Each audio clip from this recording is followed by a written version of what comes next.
রাধাষ্টমী ব্রতের দিন যে ভুলটি করলে বা যে কাজটি করলে কোটি বছর নরকে থাকতে হবে।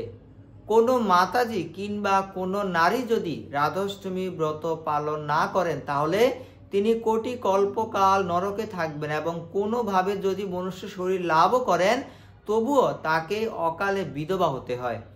হরে কৃষ্ণ। সুপ্রিয় ভক্তবৃন্দ, সকলকে রাধাষ্টমীর শুভেচ্ছা জানাচ্ছি। আমি সুখদা বলাই দাস। আসছে 31 আগস্ট রোজ রবিবার শ্রী রাধাষ্টমী মহোৎসব। এই ভিডিওতে আমরা রাধাষ্টমী ব্রতে আপনারা কোন কাজগুলি অবশ্যই করবেন, কোন কাজগুলি রাধাষ্টমীতে করবেন না এবং রাধাষ্টমীর বিবিধ প্রকার গুরুত্বপূর্ণ মাহাত্ম্য জানতে চেষ্টা করব।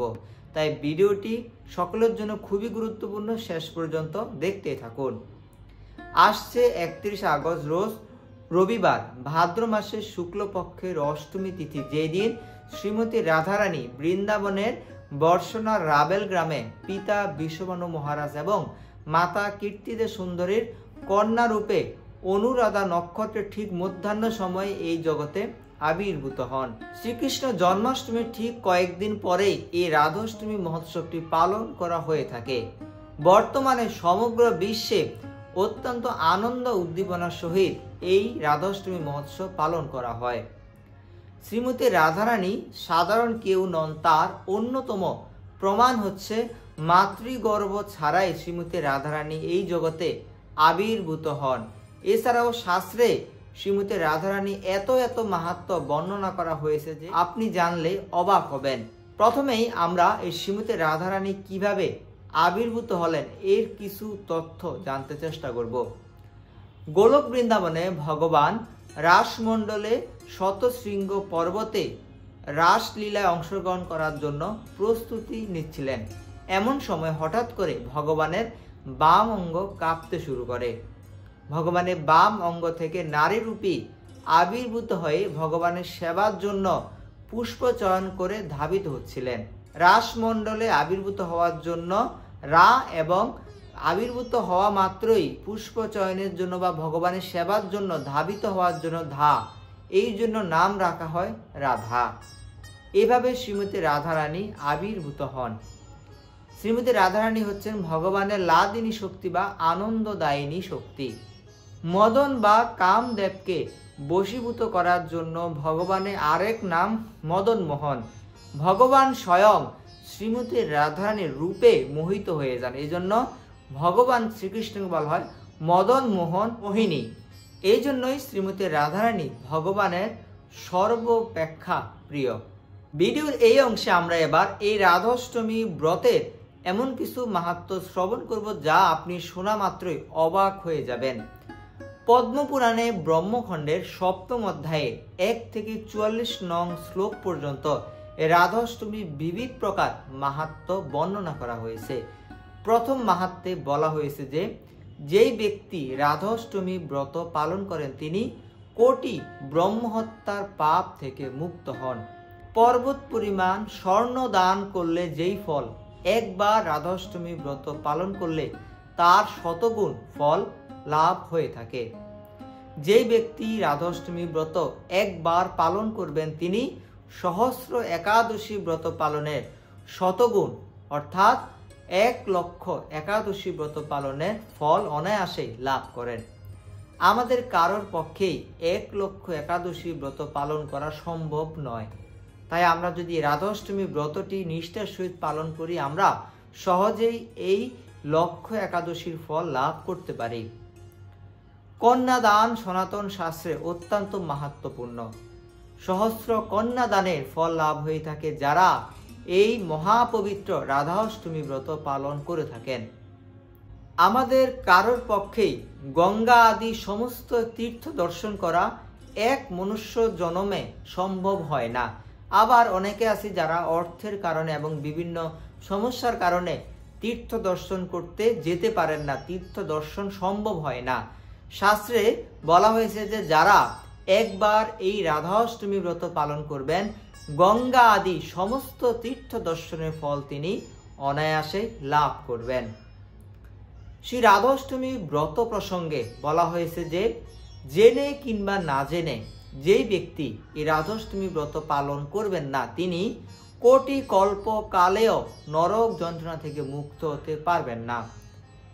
এক কল্পকাল সমান কোটি বছর, তাহলে একবার বুঝুন, 100 কোটি কল্পেও তিনি নরক যন্ত্রণা থেকে মুক্ত হতে পারবেন না যদি এই রাধাষ্টমী ব্রত তিনি পালন না করেন। এই জন্য প্রত্যেকেরই এই রাধাষ্টমী ব্রতটি অত্যন্ত ভক্তিভরে আমাদেরকে পালন করা উচিত। পরবর্তী মাহাত্ম্যে বলা হয়েছে যে কোনো মাতাজি কিংবা কোনো নারী যদি এই রাধাষ্টমী ব্রত পালন না করেন তিনি কোটি কল্পকাল নরকে থাকবেন। এর পাশাপাশি যদি কোনোভাবে তিনি মনুষ্য শরীর লাভও করেন তাহলে তাকে অকালে বিধবা হতে হয়। এটি প্রমাণ যদি আপনি চান, পদ্মপুরাণে ব্রহ্মখণ্ডের 7ম অধ্যায়ে 1 থেকে 44 নং শ্লোক পর্যন্ত আপনি কৃপা করে পড়বেন, সেখানে আপনি এই মাহাত্ম্যটি পাবেন। অশ্রদ্ধাবশত অর্থাৎ যেই কোনোভাবে আপনি রাধাষ্টমী ব্রতটি পালন করে ফেললেন, শাস্ত্রে বলা হয়েছে যে যেই ব্যক্তি অশ্রদ্ধাবশত এই রাধাষ্টমী ব্রত পালন করেন তিনি তার কোটি কুলকে উদ্ধার করতে সমর্থ হন।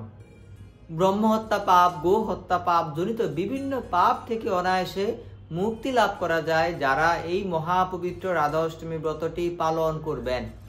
এবার জানবো রাধাষ্টমীর সবচেয়ে গুরুত্বপূর্ণ মাহাত্ম্য, তা হচ্ছে এতক্ষণ যে আপনারা রাধাষ্টমী ব্রতের মাহাত্ম্য শ্রবণ করলেন, এই বিষয়ে শাস্ত্রে বলা হয়েছে যে যেই ব্যক্তি রাধাষ্টমী ব্রতের মাহাত্ম্য শুধুমাত্র শ্রবণ করবেন তিনি নিত্যকাল বৈকুণ্ঠে বাস করবেন।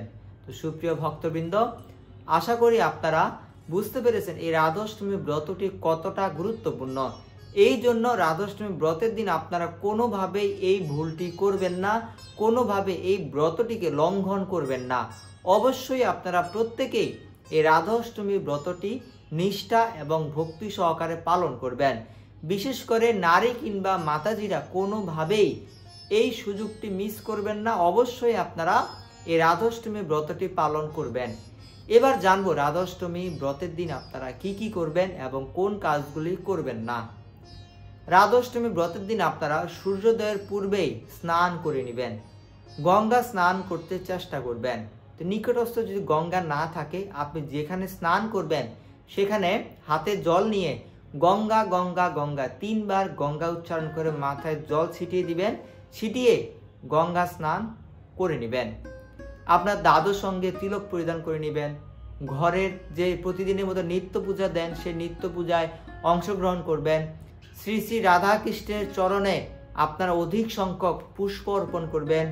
ভগবান শ্রীকৃষ্ণের চরণে অধিক সংখ্যক তুলসীপত্র অর্পণ করবেন।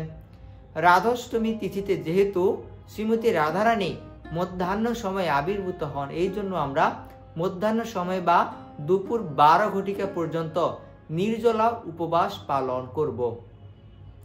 রাধাষ্টমীতে আমরা শ্রীমতী রাধারানী আবির্ভাব রহস্যটি পাঠ কিংবা শ্রবণ করব, শ্রীমদ্ ভাগবতম অধ্যয়ন করব, শ্রীমদ্ ভগবদ্গীতা থেকে শ্লোক অধ্যয়ন করব। এই দিন আমরা হরে কৃষ্ণ মহামন্ত্র অধিক সংখ্যক বার জপ এবং কীর্তন করব। দুপুর 12 ঘটিকার পর আমরা শ্রীমতী রাধারানী এবং ভগবান শ্রীকৃষ্ণ অর্থাৎ শ্রী রাধা কৃষ্ণের মহা অভিষেক করতে চেষ্টা করব। চিত্রপট কিংবা বিগ্রহের মাঝে এই মহা অভিষেক অনুষ্ঠানটি করব। পঞ্চামৃত যেমন দুধ, দধি, ঘি, চিনির জল, বিভিন্ন ফলের জুস ইত্যাদিতে তুলসী দ্বারা নিবেদন করে আমরা শ্রী শ্রী রাধা কৃষ্ণের মহা অভিষেক করব। মহা অভিষেকের পর আমরা এই অভিষেকে চরণামৃত গ্রহণ করব। কেউ যদি অভিষেক অনুষ্ঠান করতে সমর্থ না হন তাহলে আপনারা যে কোনোভাবে মন্দিরে গিয়ে কিংবা সামাজিক যোগাযোগ মাধ্যমে যে কোনোভাবে এই অভিষেকটি আপনারা দর্শন করবেন। তারপর দুপুরবেলা অর্থাৎ অভিষেকের পর আপনারা বিভিন্ন প্রকার ভোগ প্রস্তুত করে শ্রী শ্রী রাধা কৃষ্ণকে আপনারা অর্পণ করবেন। অর্পণ করার পর সেই মহাপ্রসাদ আপনারা গ্রহণ করে এই ব্রতটি সমাপ্ত করবেন। অবশ্যই মধ্যাহ্ন সময় বা দুপুর 12 ঘটিকার পর আপনারা ভগবানকে অন্ন ভোগ নিবেদন করবেন এবং সেই অন্ন ভোগই আপনারা মহাপ্রসাদ হিসেবে গ্রহণ করবেন। এই হচ্ছে আপনারা কি কি করবেন এই সকল কথা। এখন জানবো আপনারা রাধাষ্টমী ব্রতের দিন কি কি করবেন না। রাধাষ্টমীর আগের দিন, রাধাষ্টমীর দিন, রাধাষ্টমীর পর দিন আপনারা কোনোভাবে আমিষ আহার করবেন না। সকল প্রকার যৌন সঙ্গে লিপ্ত হওয়া থেকে বিরত থাকবেন। তাস, পাশা, জুয়া ইত্যাদি যুক্ত হবেন না। চা, পান, সিগারেট, বিড়ি ইত্যাদি কোনোভাবেই গ্রহণ করবেন না। মিথ্যা কথা থেকে বিরত থাকুন এবং অন্যের সমালোচনা থেকে বিরত থাকুন। সবচেয়ে মূল কথা হচ্ছে রাধাষ্টমীর দিন বেশি বেশি করে শ্রীমতী রাধারানী এবং ভগবান শ্রীকৃষ্ণকে স্মরণ করুন। রাধাষ্টমী ব্রতের দিন আপনারা অবশ্যই শ্রীমতী রাধারানী 108টি নাম পাঠ কিংবা শ্রবণ করুন। সুপ্রিয় ভক্তবৃন্দ, আশা করি এতক্ষণ আপনারা ভিডিওটির সাথে ছিলেন। ভিডিও সম্পর্কে আপনার যদি কোনো জানা থাকে বা রাধাষ্টমী ব্রত সম্পর্কে যদি কিছু জানতে চান তাহলে কমেন্টে আপনাদের প্রশ্ন জানিয়ে দিন। আপনারা সকলেই রাধাষ্টমী ব্রতটি পালন করে শ্রীমতী রাধারানীর অনেক অনেক কৃপা লাভ করুন। হরে কৃষ্ণ, জয় শ্রী রাধে।